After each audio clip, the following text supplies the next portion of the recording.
pihak lawyer, bahwa tidak boleh siapapun melakukan illegal access, mengambil data-data pribadi seseorang dan dipublish, dipublikasikan. Itu ancamannya 10 tahun. Ancamannya 10 tahun, pasal 32. Ya, artinya ya ini buat saya ini bisa ditahan juga ya Pak ya. Oke. Jadi menurut saya ini kebesaran Allah. Jadi saya selalu bersyukur. Terima kasih ya Allah. Allah membukakan terus, makin hari dibuka siapa yang salah, siapa yang benar. Ya. Kuasa Allah ditunjukkan di sini. Dengan cara apa? Ya dia diizinkan melakukan blunder-blunder terus. Blunder-blunder terus, setiap hari yang dilakukan blunder-blunder terus. Makin dalam tanda kutip menggali kuburannya sendiri. Menggali kuburannya sendiri gitu.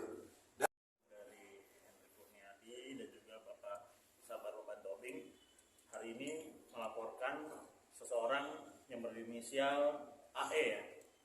Dia ini memposting kita duga adalah legal access ya. Legal access suatu informasi yang disebarluaskan secara publik. Tadi kami sudah memberikan bukti-bukti dan laporan kami juga sudah diterima ya. Sudah diterima oleh SPKT Polres Metro Jakarta Selatan ya.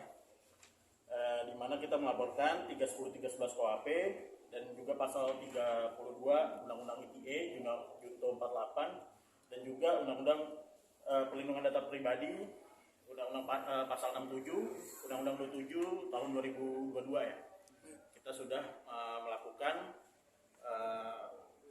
perlindungan juga kepada klien kami untuk mendapatkan haknya ya, karena merugikan sekali bagi kedua klien saya ya, seperti itu. Legal access-nya apa nih?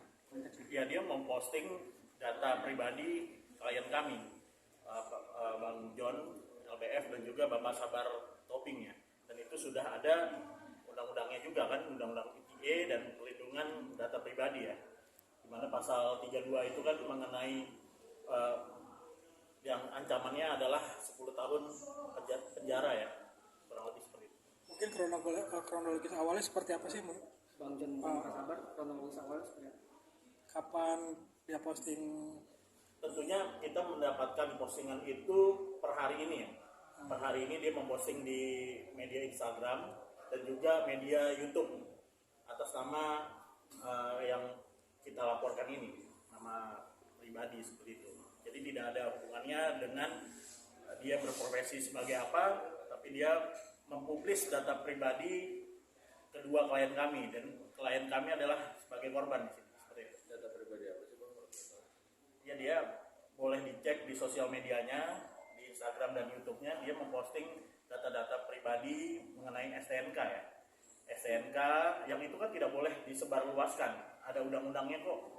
Ada undang-undang ITE dan perlindungan data pribadi kok, pasal 67 undang-undang tahun 2022 seperti itu. Dan juga pasal 32 Undang-Undang 11 tahun 2008 mengenai informasi dan transaksi elektronik. Bang John, ini sepertinya diduga juga diduga mengedit juga ya.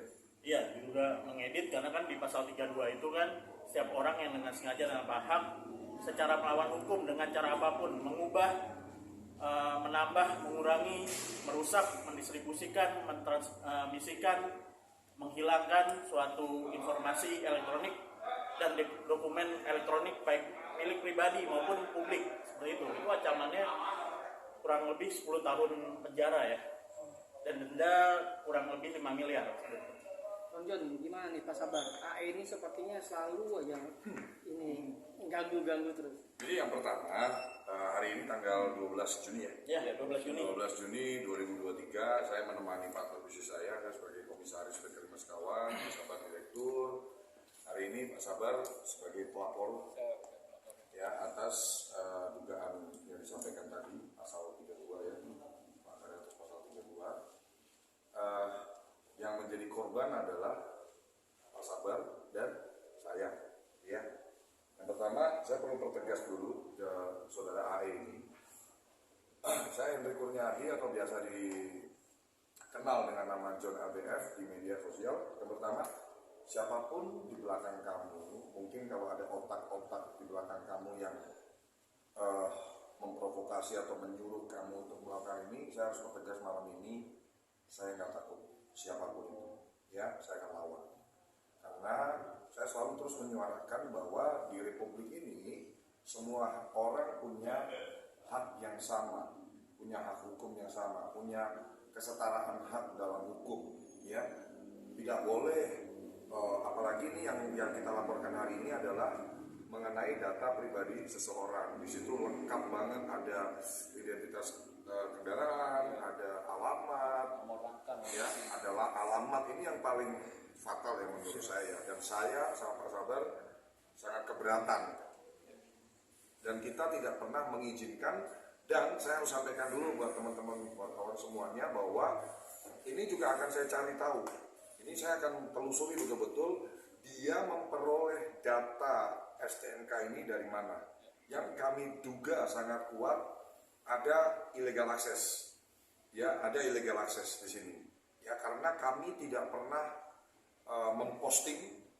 Saya, Pak Sabar, tidak pernah mendistribusikan data-data pribadi ataupun alamat-alamat pribadi kami ke media sosial. Artinya ini kemungkinan besar ya inisiatif dari yang bersangkutan mencari-cari, ya, sehingga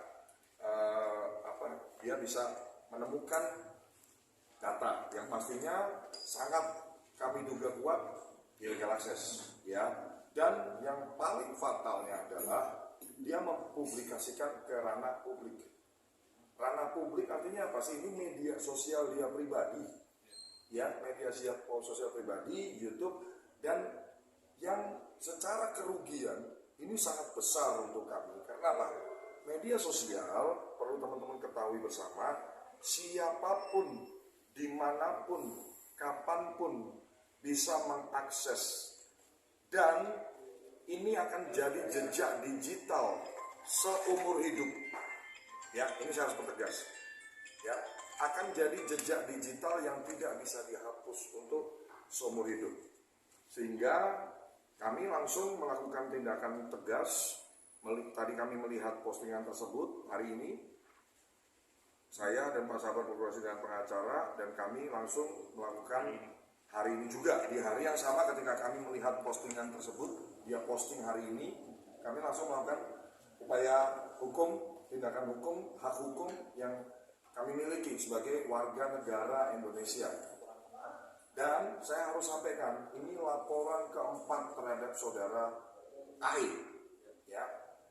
Ya, yang pertama Polda Metro Jaya, pelapornya saya, terlapornya saudara AI.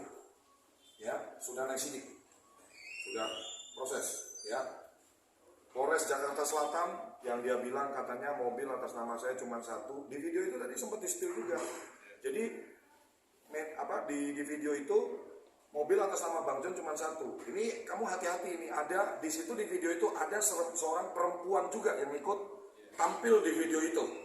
Saya kasih tahu, ada seorang perempuan juga yang mungkin dia nggak tahu apa-apa diajak bikin konten, ya. Tapi kamu nggak sadar, hati-hati nih buat masyarakat. Misalnya saya harus kasih tahu, kamu kalau diajak-ajak bikin konten, tanya dulu ini tujuannya untuk apa.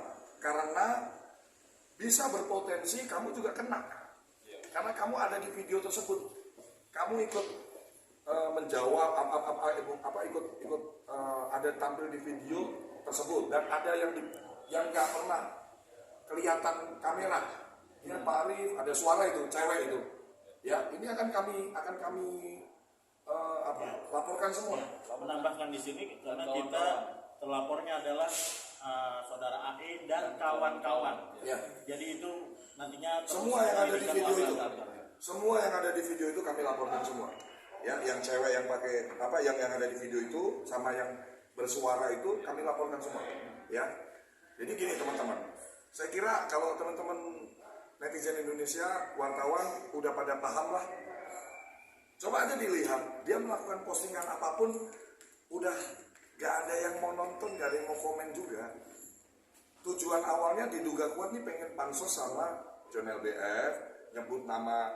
Karena kan memang sekarang ini mohon maaf, orang-orang yang viral di media sosial, kamu sebut namanya aja kamu ikut viral gitu loh. Jadi salah langkah sih, artinya dengan tujuan yang mungkin dia mau pansos, dia mau apa, pengen terkenal juga, iri mungkin sama saya atas kesuksesan saya, dia pengen cepet naik daun juga dengan ganggu-ganggu saya, tapi caranya salah. 4 laporan loh, di Polda Metro terlapornya dia, pelapornya saya. Polres Jaksel terlapornya dia, pelapornya saya. Polres Jaksel lagi terlapornya dia dan kawan-kawan, pelapornya Pak Sabar. Di Utara, Polres Jakarta Utara, pelapornya Pak Sabar, terlapornya yang bersangkutan. Dan semua, saya harus pertegas ke teman-teman media, ini terus berjalan karena saksi-saksi udah dipanggil dan lain-lain. Jadi proses ini terus berlangsung, bukan mandek.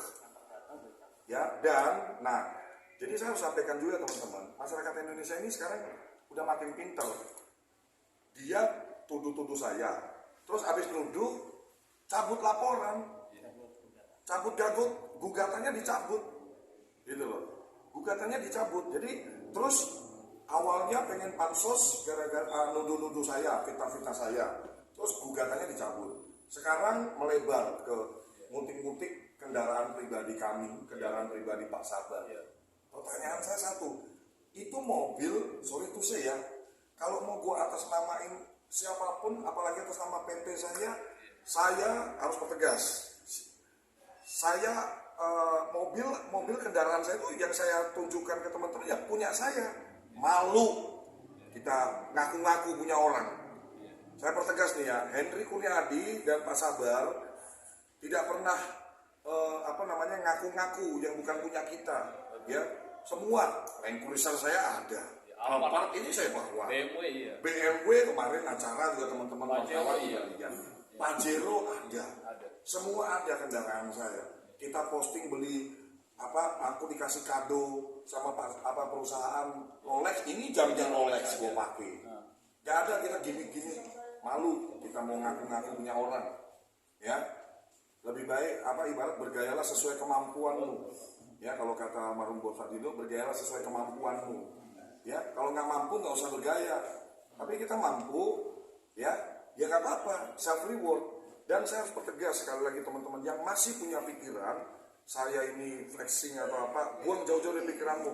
Saya pengen bertanya satu, kalau pencapaian tidak ditunjukkan, bagaimana kalian termotivasi? Kalau saya punya pencapaian nggak saya kasih lihat, gimana lu termotivasi untuk berjuang di era digital saat ini, biar berlomba-lomba untuk lu bisa hari ini orang-orang yang putus asa dengan hidupnya, hari ini orang-orang yang sudah hopeless ngelamar kerja di mana-mana nggak keterima, ternyata terbukti loh banyak orang yang termotivasi, lebih banyak 5,8 juta pengikut saya, artinya banyak juga yang ngefans sama saya, gitu loh, banyak yang termotivasi dengan perjalanan hidup saya.